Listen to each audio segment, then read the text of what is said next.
नमस्कार दोस्तों, आप सभी का स्वागत है कहानी आपकी और मेरी ग्रहों की जुबानी यूट्यूब चैनल के ऊपर। इसमें अभी हम लोग जो डिस्कस करने वाले हैं वो है वीकली प्रेडिक्शन 24 नवंबर से लेके 30 नवंबर तक के टाइम में कैसा रहेगा धनु लग्न के लिए। पहले घर में अगर धनु फर्स्ट हाउस में 9 लिखा हुआ है तो आपका धनु लग्न है। चंद्रमा जहां पे है वहां पे अगर 9 लिखा हुआ है तो धनु राशि है। ये जो है ये धनु लग्न के जातकों के लिए इम्प्लीमेंट होगा। जो धनु लग्न के जातक हैं उनके लिए ये वीडियो बनाया है। इसमें हमने जो टॉपिक डाला है पूरे सप्ताह के लिए कि आपको जहां पे भी आप काम करते हैं या आप घर में हैं तो उसका ध्यान रखने की जरूरत है, उसके ऊपर में फोकस होने की जरूरत इसके अंदर में दिख रही है।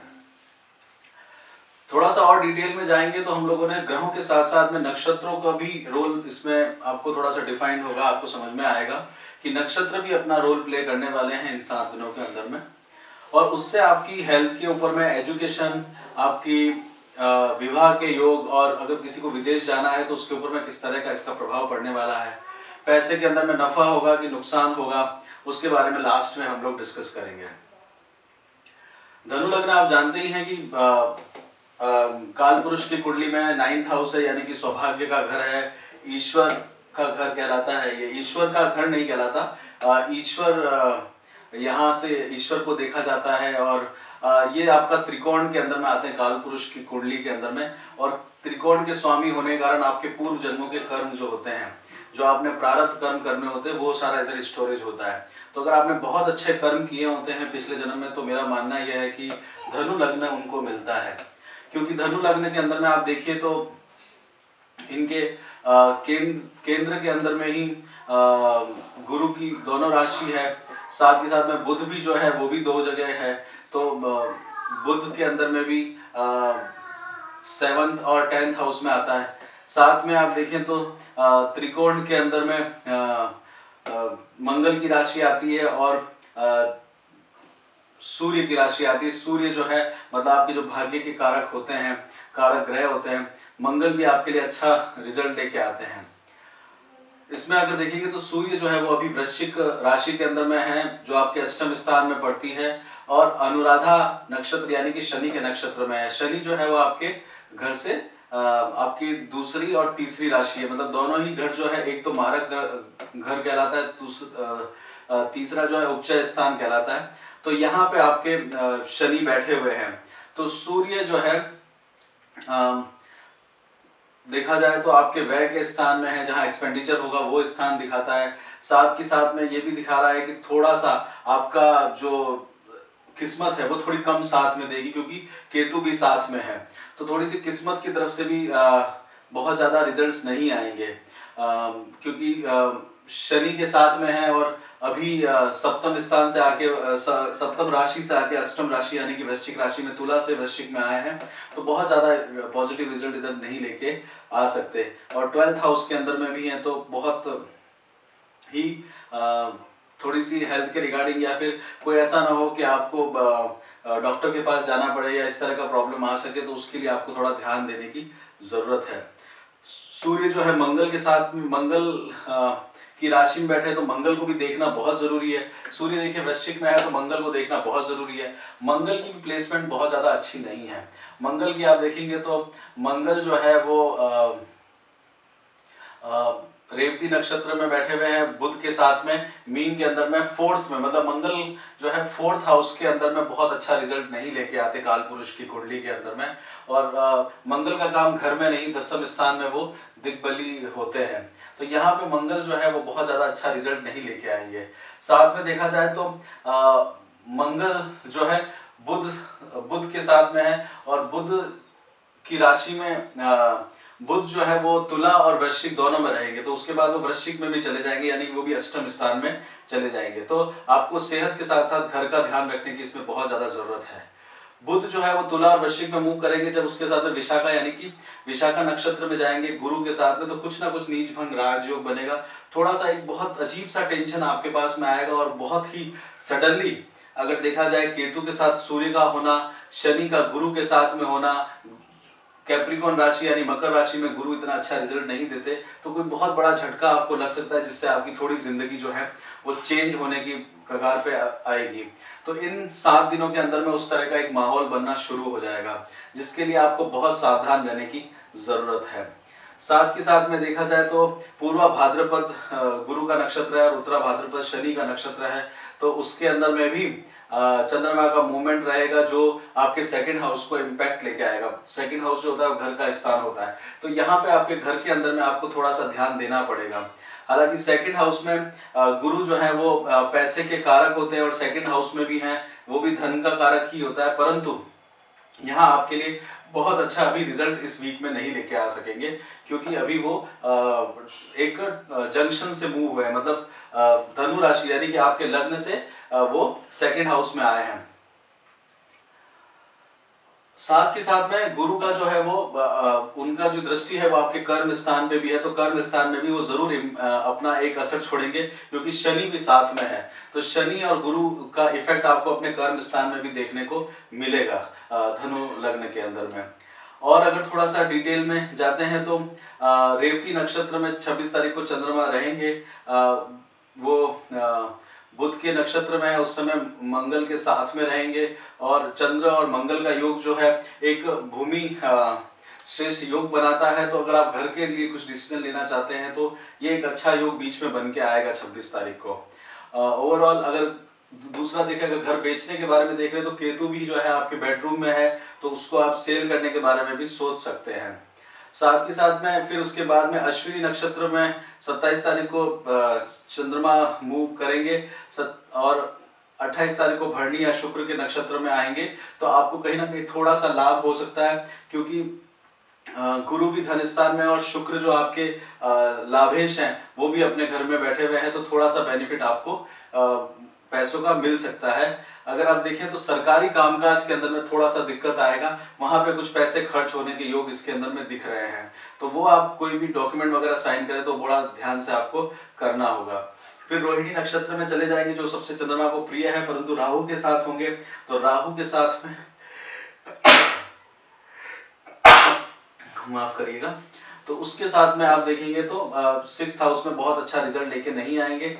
आप को खाने पीने का आपको ध्यान देना होगा, अदरवाइज कुछ तरह का अगर आपकी एज बहुत ज्यादा है तो कुछ प्रॉब्लम आपको हो सकता है, वो आपको देखने की जरूरत है। और अगर डायबिटीज वगैरह जैसी प्रॉब्लम आपको है और अगर बहुत ओबिसिटी है, क्योंकि मैंने धनु लग्न के जातकों को देखा है बहुत ओबिसिटी होता है गुरु का लग्न होने के कारण, तो उसके कारण आपको थोड़ी सी दिक्कत आ सकती है। अपने पाँव के अंदर में दर्द आप जरूर महसूस कर सकते हैं।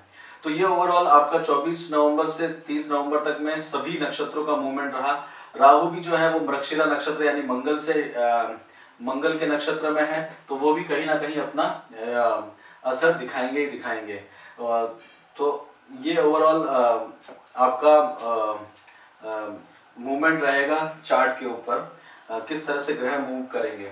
इसमें और भी आगे देखते हैं तो हेल्थ के रिगार्डिंग देखा जाए तो पहले ही हम लोगों का आपको थोड़ा ध्यान देने की जरूरत है, क्योंकि छठे घर में राहु बैठे हुए हैं, 12वें घर के अंदर में सूर्य और केतु बैठे हुए हैं, अष्टम स्थान में चंद्रमा जो है वो मूवमेंट कर रहे हैं, परंतु वो गुरु और शनि के नक्षत्रों में ही कर रहे हैं, और पूर्वा भाद्रपद और उत्तरा भाद्रपद के अंदर में स्पेशली ध्यान देने की आपको जरूरत है। आगे और देखते हैं तो अगर कोई बीमारी वगैरह चल रही है तो उसको अभी क्योर होने में थोड़ा सा समय लगेगा, और उसके लिए आपको रेगुलर दवाई वगैरह लेते हैं तो बहुत अच्छा रहेगा। कुछ एजुकेशन का अगर आप प्लान कर रहे हैं तो वो बहुत इम्पैक्टफुल नहीं रहेगा, क्योंकि चंद्रमा और मंगल की युक्ति जरूर होगी, बट आगे पढ़ाई के लिए आपको को थोड़ा सा एफर्ट ज्यादा डालने पड़ेंगे। थोड़ा जल्दबाजी मत करिएगा, थोड़ा सा नोट्स वगैरह करके 2 जनों से सलाह जरूर लीजिएगा। अगर डिस्कशन से आप पढ़ाई करेंगे तो ज्यादा आपके लिए बेनिफिशियल रहेगा। आइसोलेट होकर अगर पढ़ाई करते हैं तो बहुत ज्यादा आपको आउटकम नहीं मिल पाएगा।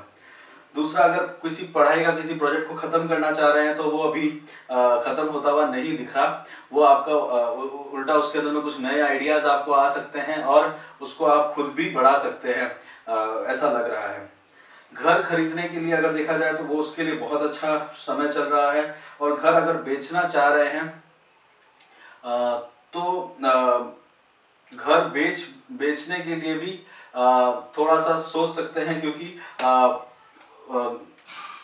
अगर आप देखा जाए तो आपके त्रिकोण के स्वामी मंगल जो है, जो कि घर को रिप्रेजेंट करते हैं, वो आपसे 12th हाउस के अंदर में है। तो घर बेचने के बारे में भी आप अच्छा सोच सकते हैं। खरीदने के ऊपर में अभी हम लोग इतनी सलाह भी नहीं देंगे, क्योंकि सूर्य और केतु की युक्ति होने के कारण देखा जाए तो आपका भाग्य साथ नहीं देगा। विवाह के अगर योग देखे जाए तो अभी विवाह के योग इतने नहीं दिख रहे हैं आपकी कुंडली के अंदर में, परंतु दूसरे हाउस, सेकंड हाउस में गुरु आए हैं, तो अगर आपका मेल चार्ट है तो वहां पे कुछ ना कुछ गुरु शुरुआत में थोड़ा सा अपना कमाल दिखा सकते हैं, परंतु नीच भग राजयोग है तो कुछ ना कुछ डिसअपॉइंटमेंट न्यूज देने के बाद फिर वहां पे अपना काम करेंगे। अगर आप डाइवोर्स करना चाहते हैं तो ये थोड़ा सा टाइम बन रहा है, क्योंकि सूर्य और केतु आपके वृश्चिक राशि के अंदर में गोचर कर रहे हैं और या ट्रांजिट कर रहे हैं, और राहु भी छठे स्थान में बैठे हुए हैं। बच्चों के लिए प्लान कर रहे हैं तो कर सकते हैं, क्योंकि गुरु सेकंड हाउस में बैठे हुए हैं, और साथ ही साथ में 11वें स्थान में शुक्र भी बैठे हुए हैं, तो बच्चों की प्लानिंग के लिए बहुत अच्छा समय है। ओवरसीज अगर आप जाना चाहते हैं तो ये ओवरसीज के लिए अगर देखा जाए तो ये टाइम आपका दिख रहा है। अगर आउट ऑफ इंडिया जाना चाहते हैं अपने घर से तो वो एक योग इसके अंदर में बन रहा है। अगर घर आना चाहते हैं तो वो वाला योग भी आपका दिख रहा है। साथ के साथ में क्योंकि आपके जो लग्नेश हैं वो आपके घर के अंदर में मूवमेंट किया है उन्होंने, तो वो भी एक अच्छा मूवमेंट लेके आ सकते हैं। कामकाज से रिलेटेड जो है वो ऑलरेडी गुरु का एस्पेक्ट वहां पे है, बट शनि साथ में है तो थोड़ा सा मानसिक चिंता रहेगी 27 नवंबर से 30 नवंबर के बीच में। पैसों के बारे में देखा तो थोड़ा सा लॉस होगा, बट पैसे आते भी रहेंगे, क्योंकि गुरु जो है धन के कारक भी हैं और वो सेकंड हाउस में बैठे हुए भी हैं, और उनकी जो सौभाग्य दृष्टि है, जो 9th हाउस में जो सौभाग्य दृष्टि है वो भी आपके कर्म स्थान में है, तो पैसे की तरफ से आपको बहुत ज्यादा चिंता नहीं आएगी। थोड़ा बहुत आप मैनेज कर लेंगे। अगर किसी से प्यार करते हैं और उससे शादी करना चाहते हैं तो इस समय देखा जाए तो बहुत अच्छे योग नहीं दिख रहे हैं, और समय जो है क्योंकि आपके 7th हाउस के अंदर में शादी के जो बुध जो है वो 11वें स्थान में, और कुछ समय में 28 तारीख को 12वें में चले जाएंगे, तो वो बहुत ज्यादा पॉजिटिविटी नहीं लेके आ रहे हैं। कोई नया बिजनेस डालना चाहते हैं तो इस समय बिजनेस डालने का प्लान कर सकते हैं, क्योंकि सेकंड हाउस में और 10th हाउस में गुरु की दृष्टि है और शुक्र जो है वो 11वें घर में है, तो उस तरह का आप एक प्लानिंग अगर कर रहे हैं तो वो कर सकते हैं, उसमें बेनिफिट होगा। पार्टनरशिप के बारे में जो है वो थोड़ा सा अभी नहीं सोचेगा, क्योंकि मंगल जो पार्टनरशिप के बारे में अगर देखा जाए तो मंगल उसके आपके कारक हैं, तो वो आपको इतना इफेक्टिव नहीं लेके आएंगे, परंतु शुक्र का सपोर्ट रहेगा तो कुछ फाइनेंशियली या फिर डॉक्यूमेंट्स पे साइन ना करा के अगर पैसे ही सिर्फ लेके आप कर सकते हैं तो बहुत अच्छी बात है। नुकसान के लिए देखा जाए तो पार्टनरशिप के अंदर में अगर आपका बिजनेस चल रहा है तो थोड़ा पार्टनर की तरफ से नुकसान हो सकता है, क्योंकि राहु छठे स्थान में बैठे हुए हैं। साथ में आपकी जो भाग्य की दृष्टि, भाग्य के स्वामी हैं वो केतु के साथ में सूर्य जो है वो 12वें स्थान में बैठे हुए हैं। तो ये ओवरऑल जो है रहेगा वो आपका 24 नवंबर से 30 नवंबर के बीच का समय रहेगा। इसमें आपको अपना हेल्थ का ध्यान देना होगा और घर की तरफ में ध्यान देना होगा। ओवरऑल सारे समय में आपके लिए ये समय जो है वो थोड़ा सा काफी प्लस माइनस वाला मिला जुला समय रहने वाला है। अगर आपको ये वीडियो पसंद आया हो तो उसमें लाइक करिएगा, शेयर करिएगा, कमेंट करिएगा, और अगर आपको लगता हो कि इसके अंदर में कुछ और टॉपिक्स भी हैं उनको डालना चाहिए तो वो आप बताइएगा, हम लोग बिल्कुल उसको इंक्लूड कर सकते हैं। और आपको इसी सीरीज में और भी वीडियोस देखने हो तो या इन एफर्ट्स को अप्रिशिएट करते हैं तो हमारे चैनल को जरूर सब्सक्राइब करिएगा। आपका बहुत बहुत धन्यवाद। जय श्री राम सुनने के लिए।